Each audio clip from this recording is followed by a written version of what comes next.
students, in today's video lecture I am going to discuss about some fundamental forces. Number 1 is a gravitational force. The gravitational force is the force of a mutual attraction between two objects by the virtue of their masses. Gravitational force is a universal force.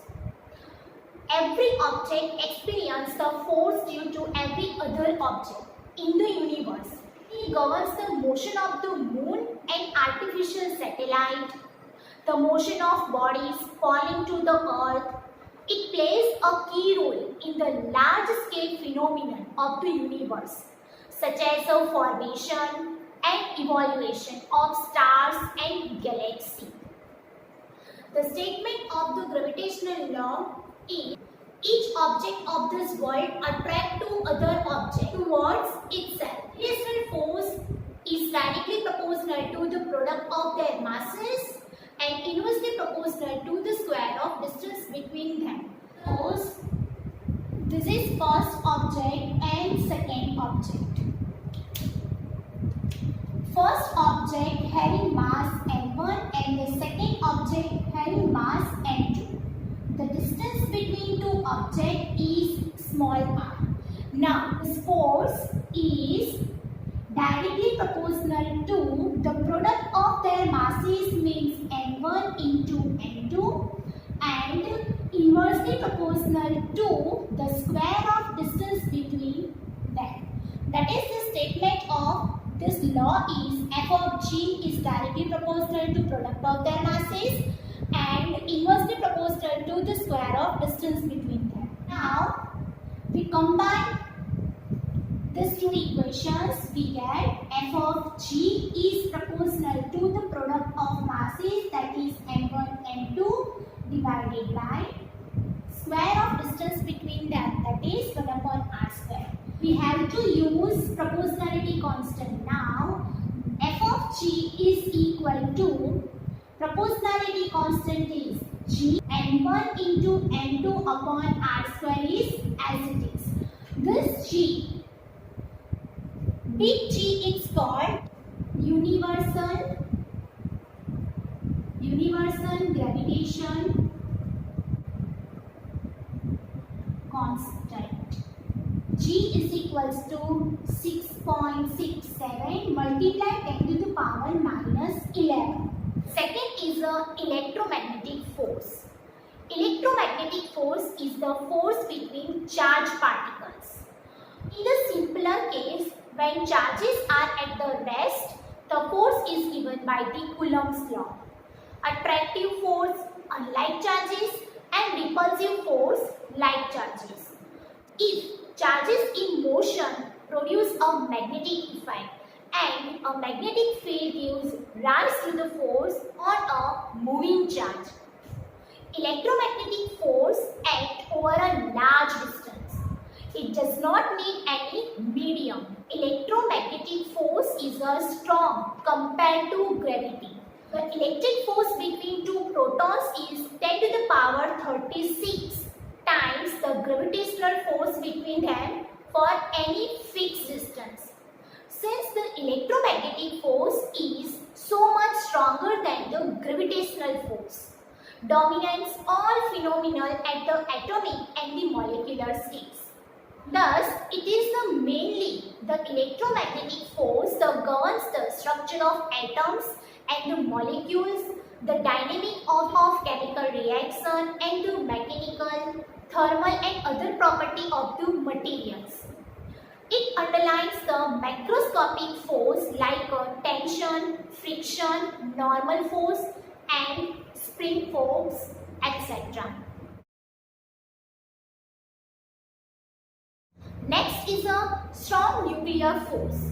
The strong nuclear force binds protons and neutrons in a nucleus. It is evident that without some attractive force, a nucleus will be unstable due to the electric repulsion between its protons. The strong nuclear force is the strongest of all fundamental forces, about 100 times the electromagnetic force in the strength. Strong nuclear force is a charge independent. It acts and a proton, a neutron and a neutron, and a proton and a neutron. The range is extremely small, of about nuclear dimension 10 to the power minus 15 meter. It is responsible for the stability of nuclei. Recent development have however indicate that the protons and the neutrons are built out and still more elementary constitution called quarks. Next force is a weak nuclear force. The weak nuclear force appears only a certain nuclear process such as a beta decay of a nucleus.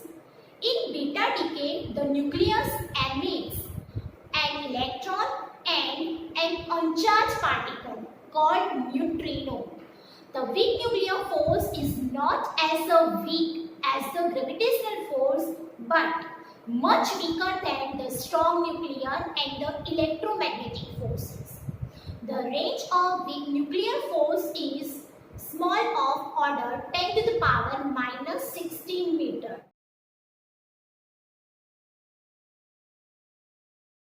Now some special information about space and time.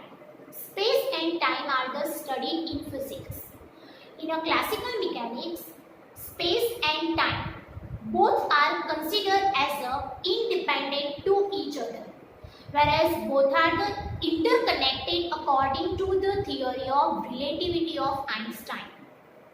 Space is homogeneous and isotropic. Due to this, we have law of conservation of linear and angular momentum. Similarly, time is homogeneous. Due to this, we have law of conservation of energy. But what can be obtained from the isotropy of time is yet not discovered by the scientists. The next theory is the conservation law in physics. First, law of conservation of energy. Statement of law of conservation of energy: the amount of total energy in the universe remains constant. Energy can neither be created nor be destroyed. It can just convert it from one form to another. The second statement, law of conservation of electric charge. During any process taking place in an electrically isolated system, the algebraic sum of the charge always remains constant. Third, statement of conservation of linear momentum. If the resultant external force of a system is zero, the total linear momentum of the system remains constant. And fourth, law of conservation of angular momentum. If the resultant external torque acting on the system is zero, the total angular momentum of the system remains constant.